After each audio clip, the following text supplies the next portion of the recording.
1971 থেকে 2024 পর্যন্ত আমরা দেখব ভারতীয় আধিপত্যবাদের এক ভয়ঙ্কর রূপ,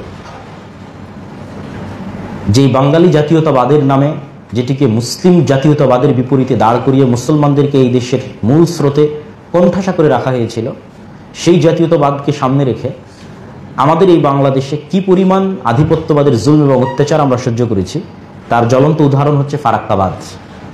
আমাদের দেশেই সংবিধান পরিবর্তন হয়েছে অসংখ্যবার। জাতীয় সঙ্গীত এবং সংবিধান কোরআনের মতো কোনো ওহী নয় যেটি অপরিবর্তনযোগ্য। অতএব আমরা জুলাই আন্দোলন পরবর্তী বাংলাদেশে যেখানে সংস্কারের কাজ চলতেছে, সংশোধনের কাজ চলতেছে, সেখানে আমরা বাংলাদেশের মানুষের উপর শেরে বাংলার যে দায় আছে, বাংলাদেশের মানুষের উপর নবাব স্যার সলিমুল্লাহর যে দায় আছে, ঢাকা বিশ্ববিদ্যালয় এবং ঢাকাবাসীর উপর যে ঋণ আছে, মীর নিসার আলী তিতুমীর হাজী শরীয়তুল্লাহ, সেই তাদের এই অবদানের মুখে চপেট আঘাত হচ্ছে এই জাতীয় সঙ্গীত। যার ভালো ইহকাল তার ভালো পরকাল।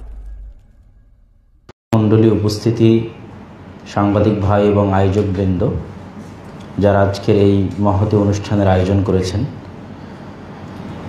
জুলাই অভ্যুত্থান পরবর্তী বাংলাদেশের বিনির্মাণে আমাদের আজকের এই আয়োজন একটি ভালো ভূমিকা রাখবে বলে আমরা বিশ্বাস করি এবং আমাদের আয়োজনের যে বিষয়বস্তু, এটি অত্যন্ত একটি সেন্সিটিভ ইস্যু। বাংলাদেশের জাতীয় সঙ্গীতের মতো একটি স্পর্শকাতর বিষয়। এই বিষয়ে আমরা আমাদের সংক্ষিপ্ত মতামত, যুক্তিতর্ক এবং ইতিহাসের পর্যবেক্ষণের নিরিখে তুলে ধরার চেষ্টা করব ইনশাআল্লাহুল আজিজ। আমরা যদি আমাদের এই প্রিয় মাতৃভূমির সংক্ষিপ্ত ইতিহাস সংক্ষিপ্তভাবে জানার চেষ্টা করি, তাহলে সেক্ষেত্রে আমরা দেখতে পাই যে আমাদের ইতিহাস আসলে শুধু 1971 বা 1947 বা 2024 বা 1952 কেন্দ্রিক নয়, বরং এই ইতিহাসের শুরুটা অনেক অনেক পুরাতন। এবং মুসলিম বাংলার ইতিহাস ইখতিয়ার উদ্দিন মোহাম্মদ বিন বখতিয়ার খিলজির গৌড় বিজয়ের মাধ্যমেই মূলত শুরু হয়, যে গৌড়টি আজকের বাংলাদেশের চাঁপাইনবাবগঞ্জ জেলা এবং মালদাহ জেলা, ভারতের পশ্চিমবঙ্গের মালদাহ জেলা, এই সীমান্তবর্তী অঞ্চলে সেই গৌড় অঞ্চলটি অবস্থিত এবং এখনও সেই রাস্তার নাম গৌড় রোড হিসেবে আমরা গুগল ম্যাপে গেলে দেখতে পাব। তো সেই যে গৌড় শাসনের যে ঐতিহ্য, তার ফলশ্রুতিতে স্বাধীন সুলতানি শাসন আমল এই বাংলায় আসে এবং স্বাধীন সুলতানি শাসন আমলের ঐতিহ্যের অন্যতম নিদর্শন হচ্ছে সোনা মসজিদ, অন্যতম নিদর্শন হচ্ছে নওগাঁর কুসুম্বা মসজিদ, অন্যতম নিদর্শন হচ্ছে রাজশাহীর বাঘা মসজিদ। তো এই যে স্বাধীন সুলতানি শাসন আমল, এটিকে স্বাধীন বলা হয় এই জন্য যেখানে মুসলিম শাসকগণ শাসন করলেও তারা দিল্লির অধীনস্থ ছিলেন না, এই জন্য তাদের এই শাসনকালকে স্বাধীন সুলতানি শাসন আমল বলা হয়। এবং দিল্লির কোনো মুসলিম শাসক এই বাংলাকে তাদের পদানত করতে পারেননি সাকসেসফুলি। সর্বশেষে মোঘল শাসন আমলে এসে আমরা দেখেছি যে মোঘলরা বাংলাকে তাদের অধীনস্থ করতে সক্ষম হয়েছে এবং মোঘলদের পূর্ব পর্যন্ত বাংলার রাজধানী গৌড়কেন্দ্রিক অথবা সোনারগাঁ কেন্দ্রিক এইভাবে পরিবর্তিত হতে থেকেছে। মোঘলরাই সর্বপ্রথম বাংলার রাজধানী ঢাকায় স্থাপন করে। 1757 সালের 23শে জুন যখন পলাশীর আম্রকাননে বাদশাহ নবাব সিরাজউদ্দৌলার পতন হয়, তখন বাংলার স্বাধীনতা সূর্য যে অস্তমিত হয়, এই পরাজয়কে বাংলার মানুষেরা নিজেদের পরাজয় হিসেবে মনে করে আজ অবধি, আজ পর্যন্ত। আর মুঘল শাসন আমলের বাংলার ইতিহাস ঐতিহ্য আমাদের সামনে লালবাগের কেল্লা বলতে পারি, আহসান মঞ্জিল বলতে পারি, অথবা সুবেদার শায়েস্তা খাঁর যে শাসন আমলের প্রশংসা আমরা শুনি, সেই প্রশংসার যে যুগ, সেই যুগকেও আমরা স্মরণ করতে পারি। এগুলো একটা চিহ্ন বা নিদর্শন হিসেবে আমরা ধরতে পারি।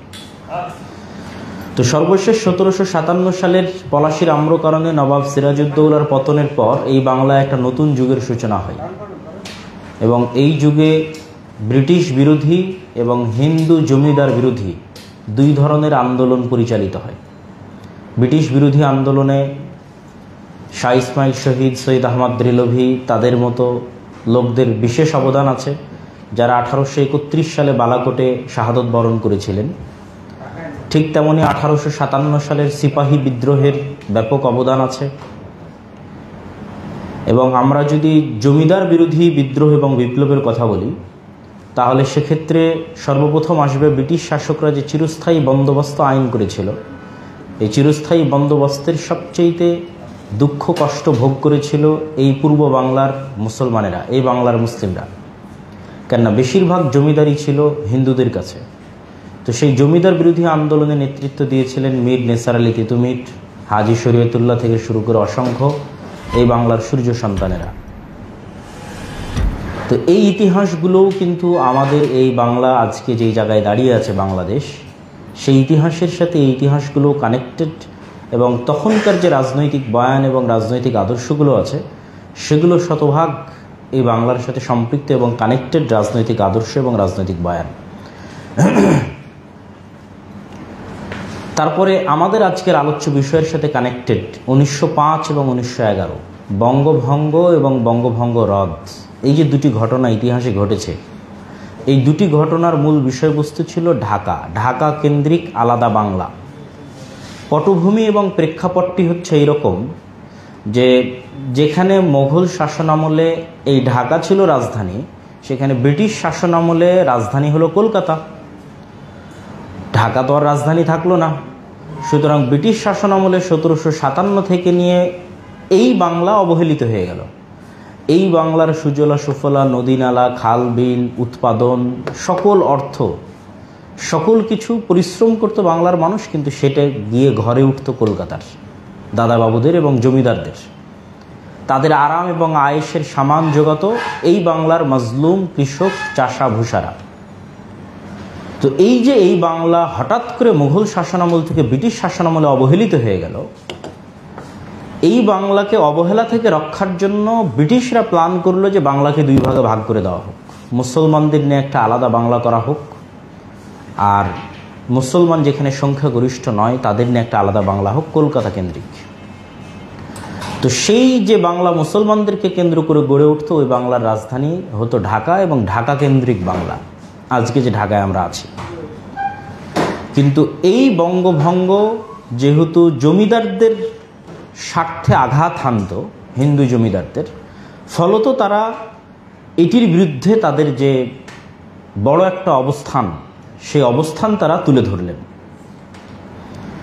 এবং সেই অবস্থান তুলে ধরতে গিয়ে যে আন্দোলনটা সংঘটিত হলো, সেই আন্দোলনকে বলা হয় স্বদেশ আন্দোলন বা স্বদেশী আন্দোলন। এই স্বদেশী আন্দোলনটা বঙ্গভঙ্গের বিরুদ্ধে শুরু হয় এবং একটি সাম্প্রদায়িক আন্দোলনের রূপ নেয়, তথা হিন্দুত্ববাদী সাম্প্রদায়িক আন্দোলন। এবং এই আন্দোলনের সবচেয়ে বেশি যিনি ভূমিকা রাখেন, বঙ্কিমচন্দ্র চট্টোপাধ্যায়। তিনি এই আন্দোলনের লক্ষ্যে কবিতা লেখেন বন্দে মাতারাম, এবং ঠিক বঙ্কিমচন্দ্রোপাধ্যায়ের সাথে কাঁধে কাঁধ মিলিয়ে আরও এই আন্দোলনে ভূমিকা রাখেন রবীন্দ্রনাথ ঠাকুর, যিনি আজকে আমাদের এই বিষয়বস্তুর আলোচনার অংশ। এবং রবীন্দ্রনাথ ঠাকুর সেই পরিপ্রেক্ষিতে একটি কবিতা লেখেন আমার সোনার বাংলা নামে। যেই কবিতাটি তিনি ঢাকা কেন্দ্রিক যে বাংলা আলাদা করতে চাওয়া হয়েছিল এই পূর্ব বাংলার মুসলমানদের জন্য, সেটি যেন আলাদা না করা হয়, বরং উভয় বাংলা যেন অখণ্ড ভারতের অধীনে এক থাকে, সেই চিন্তাকে সামনে রেখে তিনি এই কবিতাটি রচনা করেন। এবং এই কবিতাতে তিনি যখন বারবার মা শব্দ উচ্চারণ করেছেন, তখন তিনি যে দুর্গা মাকে কল্পনা করেছেন তা তার আরেকটি কবিতা মাতৃভূমি থেকে প্রমাণিত হয়, যেখানে তিনি লিখেছেন ডান হাতে তোর খড়গ জলে, বাঁ হাত করে শঙ্কাহরণ, দুই নয়নে স্নেহের হাসি, ললাট নেত্র আগুন বরণ। ওগো মা তোমার কি মূর্তি আজ দেখিরে, তোমার দুয়ার আজ খুলে গেছে সোনার মন্দিরে। তো রবীন্দ্রনাথ ঠাকুর এবং বঙ্কিমচন্দ্র চট্টোপাধ্যায় মূলত স্বদেশকে মা, ঈশ্বরকে মা, দেবীকে মা, সব মিলে তিনটার একক সত্তাকে কল্পনা করে তারা এই আন্দোলনে অবতীর্ণ হন এবং তাদের এই আন্দোলনের কঠোরতার কারণে ব্রিটিশ সরকার 1911 সালে বঙ্গভঙ্গ রদ করতে বাধ্য হয়। বঙ্গভঙ্গ রদ হওয়ার ফলে সবচেয়ে বেশি হতাশাগ্রস্ত হয়, সবচেয়ে বেশি দুঃখ এবং কষ্টপ্রাপ্ত হয় পূর্ব বাংলার চাষাভূষা কৃষক মুসলমানেরা, যারা ওই জমিদারদের অধীনে নীল চাষ করত, জমি চাষ করত এবং তাদেরকে কর দিত। তখন এই বাংলার মুসলমানদের সান্ত্বনা দেওয়ার জন্য ব্রিটিশরা একটি বিশ্ববিদ্যালয় ব্রিটিশদের কাছ থেকে দাবি করেন নবাব স্যার সলিমুল্লাহ, যে আপনারা যেহেতু আমাদের ঢাকা কেন্দ্রিক আলাদা বাংলা করে দিতে পারলেন না, অন্তত আমাদের সন্তানদের শিক্ষার জন্য একটা বিশ্ববিদ্যালয়ের ব্যবস্থা করে দেন। এবং সেই লক্ষ্যে তিনি ঢাকা বিশ্ববিদ্যালয়, ঢাকা মেডিকেল কলেজ এবং বুয়েট আজকে যেই জমির উপর প্রতিষ্ঠিত আছে, এখানে প্রায় তিনি 600 একর জমি নবাব স্যার সলিমুল্লাহ এককভাবে দান করেন। এবং তার দানের উপর এখানে ঢাকা বিশ্ববিদ্যালয়কে কেন্দ্র করে, ঢাকা মেডিকেল কলেজকে কেন্দ্র করে, বুয়েটকে কেন্দ্র করে এই অবহেলিত জমিদারদের কর্তৃক নিষ্পেষিত মাজলুম এই বাংলার মানুষের উন্নয়নের যাত্রা শুরু হয়। আজকের যে স্বাধীন বাংলাদেশ, এই স্বাধীন বাংলাদেশের ভিত্তিপ্রস্তর স্থাপিত হয় 1905-এর বঙ্গভঙ্গে এবং 1911-র পরে ঢাকা বিশ্ববিদ্যালয় প্রতিষ্ঠার মাধ্যমে। সম্মানিত উপস্থিতি, কিন্তু দুঃখজনক হলেও সত্য যে আজ যেই জমিদার বাবুরা ঢাকা কেন্দ্রিক বাংলার বিরোধিতা করেছিলেন, ঢাকা বিশ্ববিদ্যালয়ের বিরোধিতা করেছিলেন, তাদের রচিত হিন্দুত্ববাদী অখণ্ড ভারতের কল্পনায় রচিত অথবা অখণ্ড বাংলার কল্পনায় রচিত সঙ্গীতকেই আমাদের দেশের জাতীয় সঙ্গীতে রূপান্তর করা হয়। এবং এই প্রেক্ষাপটে আমরা আরও কয়েকটি বিষয় ফুটিয়ে তুলতে চাই। কবি হিসেবে রবীন্দ্রনাথ ঠাকুরের প্রতি আমাদের কোনো অভিযোগ বা আমাদের কোনো বক্তব্য নাই। সাহিত্য চর্চা এবং শিল্প চর্চার প্রতি আমাদের কোনো অভিযোগ নাই। প্রতিটি দেশের জাতীয় সঙ্গীত থাকবে, এটি নিয়েও আমাদের কোনো বক্তব্য নাই।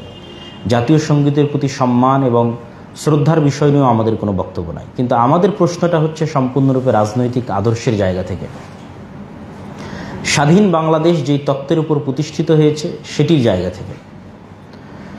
রবীন্দ্রনাথ ঠাকুরের সকল প্রবন্ধ, সকল কবিতা এবং উপন্যাসও যদি পড়া হয়, তাহলে আপনি সেখানে কোনো মতেই মুসলমান সমাজকে প্রাসঙ্গিক পাবেন না।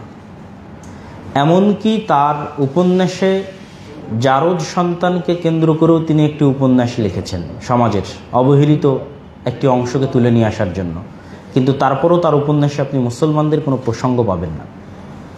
এই জন্য আবুল মনসুর আহমেদ লিখেছিলেন যে রবীন্দ্রনাথ ঠাকুরের লেখায় কতবার শারদীয় পূজার আনন্দময় মা এসেছে গিয়েছে, কিন্তু একদিনও তার বিশ্বের আকাশে ঈদের চাঁদ ওঠেনি। এবং কবি সাহিত্যিক আবদুল্লাহ আল মতি এবং মোতাহির হোসেন চৌধুরী এবং আবুল ফজল সহ অনেকেই রবীন্দ্রনাথ ঠাকুরকে এই বিষয়ে জিজ্ঞেস করেছিলেন যে আপনার লেখায় কেন মুসলমানদের প্রসঙ্গ, মুসলমানদের সমাজ সংস্কৃতি কখনো উঠে আসে না? তো তার উত্তরের সারমর্ম ছিল যে তিনি মুসলমানদের নিয়ে ইন্টারেস্টেড না, এই জন্য উঠে আসে না। এমনকি বঙ্কিমচন্দ্র চট্টোপাধ্যায়ের সাম্প্রদায়িক যে গানগুলো তিনি রচনা করতেন, ওই সাম্প্রদায়িক গান নিয়ে যখন সমগ্র বাংলায় সমালোচনা হয়, তখন রবি ঠাকুর উত্তরে বলেছিলেন মুসলমানদের উচিত নিজেদের সাহিত্য নিজেরাই তৈরি করা। এটি তিনি পাল্টা উত্তরে বলেছিলেন। এই জন্য রবীন্দ্রনাথ ঠাকুর কখনোই এই বাংলার সাথে সাহিত্যিকভাবে এবং রাজনৈতিকভাবে প্রাসঙ্গিক ছিলেন না। তিনি একভাবেই প্রাসঙ্গিক ছিলেন, তার জমিদারি ছিল এই বাংলায়। তার জমিদারি ছিল কুষ্টিয়ার শিলাইদহে, তার জমিদারি ছিল সিরাজগঞ্জের শাহজাদপুরে, তার জমিদারি ছিল নাটোরে, তার জমিদারি ছিল রাজশাহীতে। কিন্তু আশ্চর্যজনক হলেও সত্য যে তার এত ব্যাপক সংখ্যক জমিদারি এই সমস্ত অঞ্চলে থাকলেও তিনি শান্তিনিকেতন কিন্তু এই অঞ্চলে প্রতিষ্ঠা করেননি। শুধু তাই নয়, রবীন্দ্রনাথ ঠাকুরকে সর্বপ্রথম এই বাংলায় রাজনৈতিকভাবে পরিচিত করা হয় এক সুদূর প্রসারী অভিসন্ধিকে সামনে রেখে, এবং হিন্দুত্ববাদী অখণ্ড ভারত প্রতিষ্ঠার যে পরিকল্পনা, সেই পরিকল্পনার অংশ হিসেবে সর্বপ্রথম 60-এর দশকে রাজনৈতিকভাবে এই বাংলায় রবীন্দ্রসঙ্গীতের চর্চা শুরু হয়। এবং সবচেয়ে আশ্চর্যজনক একটা তথ্য আজকে আমি আপনাদের সামনে শেয়ার করি।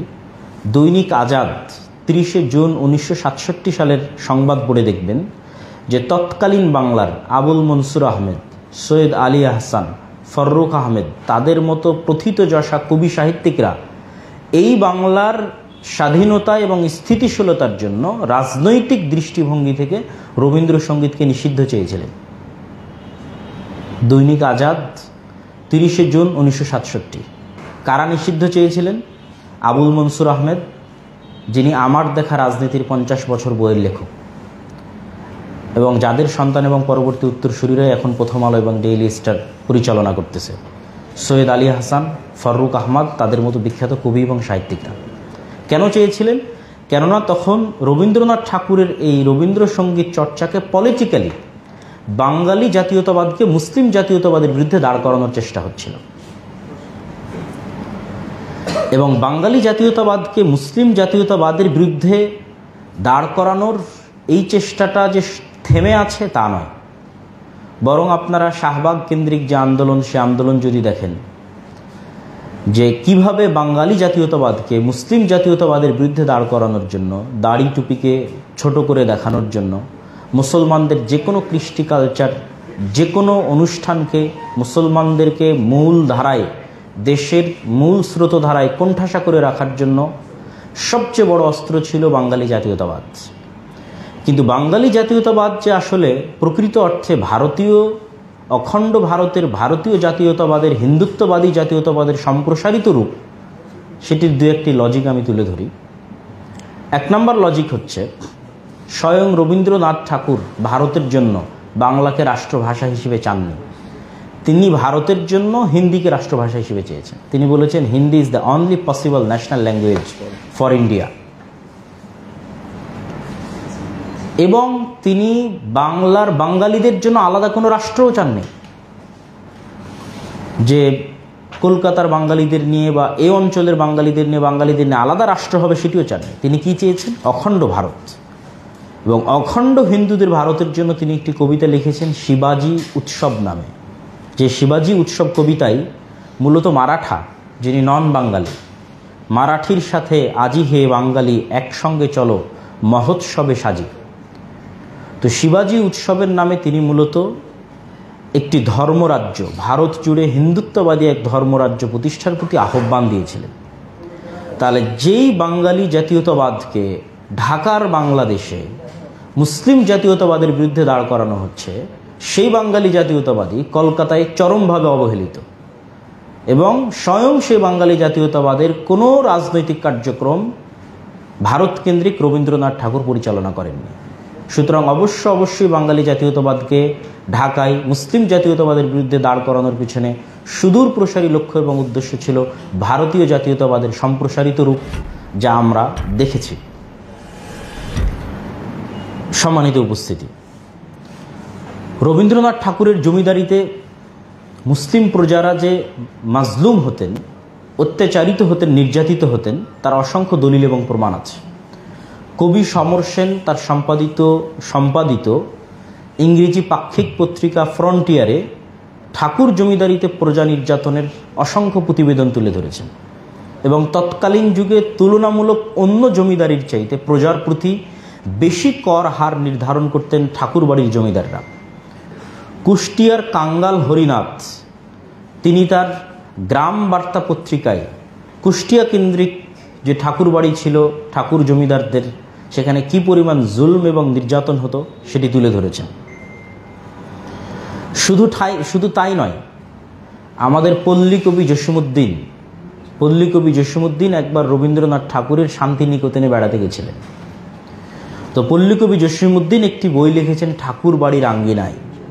এই ঠাকুর বাড়ির আঙ্গিনা পড়ে দেখবেন, সেখানে পল্লী কবি জসীমউদ্দিন দুঃখ, ভারাক্রান্ত এবং ব্যর্থ মনোরথ হৃদয় নিয়ে তিনি লিখেছেন কিভাবে শুধু মুসলমান হওয়ার কারণে পল্লী কবি জসীমউদ্দিনকে শান্তিনিকেতন থেকে অপমান করে বের করে দেওয়া হয়, শুধু মুসলমান হওয়ার কারণে, রবীন্দ্রনাথ ঠাকুরের শান্তিনিকেতন থেকে। সম্মানিত উপস্থিতি, তাহলে আমরা যদি আমাদের এই স্বাধীন বাংলাদেশের অতীত ইতিহাস থেকে নিয়ে শুরু করে বর্তমান প্রেক্ষাপট পর্যন্ত এবং সর্বশেষ 1971 থেকে 2024 পর্যন্ত যদি আমরা দেখি, তাহলে 1971 থেকে 2024 পর্যন্ত আমরা দেখব ভারতীয় আধিপত্যবাদের এক ভয়ঙ্কর রূপ।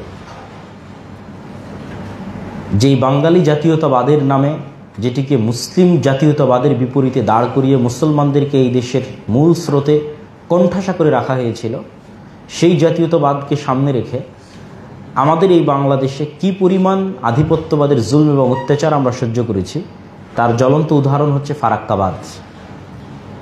শতাধিক নদী হত্যার জন্য দায়ী ফারাক্কাবাদ বাংলাদেশে। তিস্তা নদীর ন্যায্য হিস্সা নাই, যখন তখন সীমান্তে গুলি করে হত্যা। ফ্যাসিবাদের যে দীর্ঘ 16 বছরের যে যাত্রা, এই দীর্ঘ 16 বছরের যাত্রায় নগ্ন সহযোগী কারা ছিল এবং যত রকমের গণহত্যায় বাংলাদেশে হয়েছে, শাপলার গণহত্যা অথবা জুলাইয়ের গণহত্যা, এগুলোর পিছনে সবচেয়ে বড় সহযোগী কারা ছিল, সেই সকল প্রেক্ষাপটকে সামনে রেখে যদি আমরা সর্বশেষ যে জুলাই আন্দোলন, এই জুলাই আন্দোলনের সাথে কানেক্টেড করি, তাহলে আপনারা দেখবেন যে এই জুলাই আন্দোলনেও রবীন্দ্রনাথ ঠাকুরের এই জাতীয় সঙ্গীত অপ্রাসঙ্গিক ছিল। অপ্রাসঙ্গিক ছিল মানে জুলাই আন্দোলনের এমন একটা চিত্র আমাদের সামনে আসেনি যেখানে এই জাতীয় সঙ্গীত গেয়ে আন্দোলনে মানুষ উজ্জীবিত হচ্ছে, বরং তার বিপরীতে কবি নজরুল ইসলামের, আমাদের বিদ্রোহী কবি, জাতীয় কবি নজরুল ইসলামের কারার ওই লৌহ কপাট থেকে শুরু করে তার যে কবিতাগুলো আছে, সেই কবিতাগুলোই এই 24-এর জুলাই আন্দোলনে ছাত্র জনতাকে ব্যাপকভাবে উদ্বেলিত, আন্দোলিত এবং উৎসাহিত করেছে, যা প্রমাণ করে নজরুল ইসলাম এবং তার কবিতা এই বাংলার শিক্ষা, সভ্যতা এবং সংস্কৃতির সাথে বেশি প্রাসঙ্গিক এবং কানেক্টেড। এবং সর্বশেষে আমরা যে বিষয়টি তুলে ধরতে চাই সেটি হচ্ছে, আমরা যদি আমাদের সারমর্ম বক্তব্যে যাওয়ার পূর্বে 1905, 1911 এবং 1947 এই তিনটাকে যদি আমরা সামারি করি, তুলনা করি, যেখানে 1905-এ রবীন্দ্রনাথ ঠাকুরেরা চাইলেন দুই বাংলা এক থাক, সেই রবীন্দ্রনাথ ঠাকুরেরাই বাঙালি জাতীয়তাবাদের নামে দুই বাংলা এক চাইলেন। তারাই 1947-এ শেরে বাংলা একে ফজলুল হকের সাথ দিলেন না যে দুই বাংলা এক থাক। তাহলে তখন বাঙালি জাতীয়তাবাদ কোথায় গেল? শেরে বাংলা একে ফজলুল হক ব্যাপকভাবে চেষ্টা করেছিলেন যে আমরা ভারতের সাথেও নয়, পাকিস্তানের সাথেও নয়, ঢাকা এবং কলকাতা মিলে সম্পূর্ণ স্বতন্ত্র স্বাধীন বাংলাদেশ প্রতিষ্ঠা করব। কিন্তু শেরে বাংলা একে ফজলুল হকের এই ডাকে কলকাতার দাদাবাবুরা কেউ সাড়া দেননি। তাহলে আপনারাই 1905 এবং 1911-তে আমার সোনার বাংলা লেখে, বন্দে মাতারাম লেখে, এই বাংলাকে মা কল্পনা করে, দেবী কল্পনা করে, ঈশ্বর কল্পনা করে,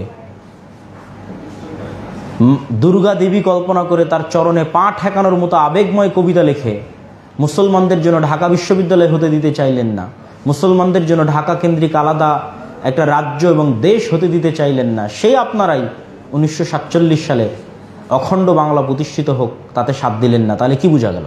তাহলে বোঝা গেল বাঙালি জাতীয়তাবাদের মূল লক্ষ্য ভারতীয় জাতীয়তাবাদ।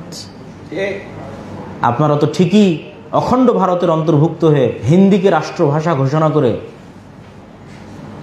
এবং বাংলাকে অখণ্ড ভারতের অন্তর্ভুক্ত করে হিন্দুত্ববাদী জাতীয়তাবাদের দিকে এগিয়ে গেলেন। সম্মানিত উপস্থিতি, সর্বশেষ এই স্বাধীন বাংলাদেশের পর যে সমস্ত ষড়যন্ত্র হয়েছিল তার মধ্যে যেমন প্রবাসী সরকারের সাথে 7 দফার যে গোপন চুক্তি, যেখানে বাংলাদেশ সেনাবাহিনী নামে কোনো সেনাবাহিনী থাকবে না, এই মর্মে যে গোপন চুক্তি ছিল, সেই গোপন চুক্তি থেকে শুরু করে সেই সুদূর প্রসারী ষড়যন্ত্রগুলোর মধ্যে অন্যতম একটি ষড়যন্ত্র ছিল এই গানটিকে জাতীয় সঙ্গীত হিসেবে রূপায়ণ করা। ইবনে গোলাম সামাদ নামক একজন বিখ্যাত সাহিত্যিক, চিন্তক, তিনি বলেছেন এটি ছিল ইন্দিরা গান্ধীর প্রস্তাব। তিনি সুদূর প্রসারী চিন্তা করে এটিকে বাংলাদেশের জাতীয় সঙ্গীত করেছিলেন, যাতে রবীন্দ্রসঙ্গীত চর্চার মাধ্যমে ভারতের প্রভাব বাংলাদেশে বাড়ে। এবং তিনি রবীন্দ্রনাথকে শুধু কবি হিসেবে দেখেননি, বরং রাজনীতি হিসেবে প্রয়োগ করার চেষ্টা করেছেন। কবি হিসেবে রবীন্দ্রনাথ ঠাকুরের প্রতি আমাদের কোনো অভিযোগ নাই, তবে রবীন্দ্রনাথের রাজনীতি বাংলাদেশ বিরোধী, হিন্দুত্ববাদী, অখণ্ড ভারতের রাজনীতি। আর তার রচিত আমার সোনার বাংলা গান একটি অখণ্ড বাংলার জন্য রাজনৈতিক হিন্দুত্ববাদী সঙ্গীত, যা ভারতীয় আধিপত্যবাদের সাংস্কৃতিক রূপ হিসেবে বাংলাদেশের জাতীয় সঙ্গীতে পরিণত হয়েছে। বাংলাদেশ এবং বাংলাদেশের মানুষের যে দীর্ঘ ব্রিটিশ বিরোধী, জমিদার বিরোধী আন্দোলন, ইতিহাস ঐতিহ্য, স্বাধীন সুলতানি আমলের ইতিহাস ঐতিহ্য, মোঘল শাসন আমলের ইতিহাস ঐতিহ্য এবং এই দীর্ঘকালের রাজনৈতিক বয়ানকে যদি আমরা সামনে রাখি, শেরে বাংলা একে ফজলুল হক, হোসেন শহীদ সোহরাওয়ার্দী থেকে শুরু করে এই পুরো সময়ের রাজনৈতিক বয়ানকে যদি আমরা সামনে রাখি, তাহলে আমরা এক বাক্যে বলতে চাই যে রবীন্দ্রনাথ ঠাকুরের এই জাতীয় সঙ্গীতকে বাংলাদেশের জাতীয় সঙ্গীত করা ঢাকার অপমান, ঢাকা বিশ্ববিদ্যালয়ের অপমান, শেরে বাংলা একে ফজলুল হকের অপমান, জমিদার বিরোধী আন্দোলনের নেতৃত্ব দানকারী মীর নেসার আলী তিতুমির, হাজী শরীয়তুল্লাহদের মতো অসংখ্য বিপ্লবীদের অপমান। অতএব পৃথিবীর অন্যান্য দেশে রাশিয়ার মতো, জার্মানের মতো এই সমস্ত উন্নত রাষ্ট্রে জাতীয় সঙ্গীত পরিবর্তন হওয়ার নমুনা আছে। আমাদের দেশেই সংবিধান পরিবর্তন হয়েছে অসংখ্যবার। জাতীয় সঙ্গীত এবং সংবিধান কোরআনের মতো কোনো ওহী নয় যেটি অপরিবর্তনযোগ্য।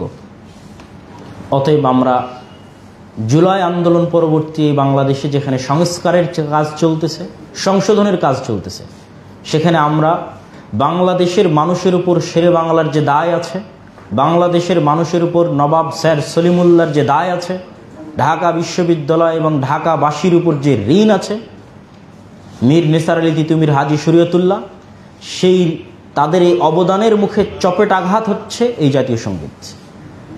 অতএব আমরা সরকার মহোদয়ের প্রতি উদাত্ত আহ্বান জানাতে চাই যে বাংলাদেশের যে সঠিক রাজনৈতিক আদর্শ এবং রাজনৈতিক বয়ান, সেটিকে সামনে রেখে আমরা বলতেছি না যে আপনি একবারই পরিবর্তন করে ফেলেন, আপনি অন্তত জনমত যাচাই করেন, গণভোট আয়োজন করতে পারেন। জনমত যাচাইয়ের মাধ্যমে, গণভোট আয়োজনের মাধ্যমে আপনি দেখেন যে এই দেশের মানুষ কি চায়, এই দেশের মানুষের জীবনযাত্রার সাথে, সংস্কৃতির সাথে কার কবিতা, কার লেখা বেশি প্রাসঙ্গিক এবং বেশি কানেক্টেড। সেই দৃষ্টিকোণ থেকে আপনারা অবশ্যই উদ্যোগ গ্রহণ করবেন যেন বাংলাদেশের যে অখণ্ডতা, বাংলাদেশের যে সার্বভৌমত্ব, ঢাকা কেন্দ্রিক স্বাধীন মুসলিম বাংলার যে গোড়াপত্তন, স্বাধীন সুলতানি শাসনামলের ইতিহাস ঐতিহ্য এবং নবাব আমলের ইতিহাস এবং ঐতিহ্য, ব্রিটিশ বিরোধী এবং জমিদার বিরোধী আন্দোলনের ইতিহাস এবং ঐতিহ্য এবং শেরে বাংলা একে ফজলুল হক, হোসেন শহীদ সোহরাওয়ার্দীর মতো যে 3 নেতার কবর ঢাকা বিশ্ববিদ্যালয়ে আছে, সেই ঢাকা বিশ্ববিদ্যালয়ের ঐতিহ্যকে সামনে রেখে আমরা চাই এই বাংলার ওই সমস্ত গান এবং ওই সমস্ত সঙ্গীত এবং ওই সমস্ত ব্যক্তিদের লেখনী স্থান পাবে না যারা ঢাকা বিরোধী ছিল, ঢাকা বিশ্ববিদ্যালয় বিরোধী ছিল, এই বাংলার মুসলমানদের বিরোধী ছিল এবং এই বাংলার মুসলমানদেরকে যারা নিষ্পেষিত করত জমিদারির নামে এবং যাদেরকে চাষা ভূষা বলে নাক সিটকানি দেখাতো। আমরা নিমক হারাম জাতিতে পরিণত হতে চাই না। যারা আমাদের জন্য অবদান রেখে গেছে, যারা ঢাকা বিশ্ববিদ্যালয়ের জন্য অবদান রেখেছে, দেখেন আজ বাংলাদেশের স্বাধীনতা সংগ্রাম বলেন, 24-এর আন্দোলন বলেন, 71-এর আন্দোলন বলেন, 52-র ভাষা আন্দোলন বলেন, শান্তিনিকেতনের ছাত্ররা করেনি, রবীন্দ্র ভারতীর ছাত্ররা করেনি, ঢাকা বিশ্ববিদ্যালয়ের ছাত্ররা করেছে।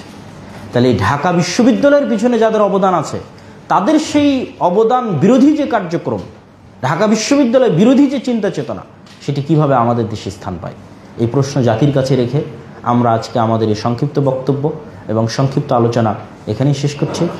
আসসালামু আলাইকুম ওয়া রাহমাতুল্লাহি ওয়া বারাকাতুহু।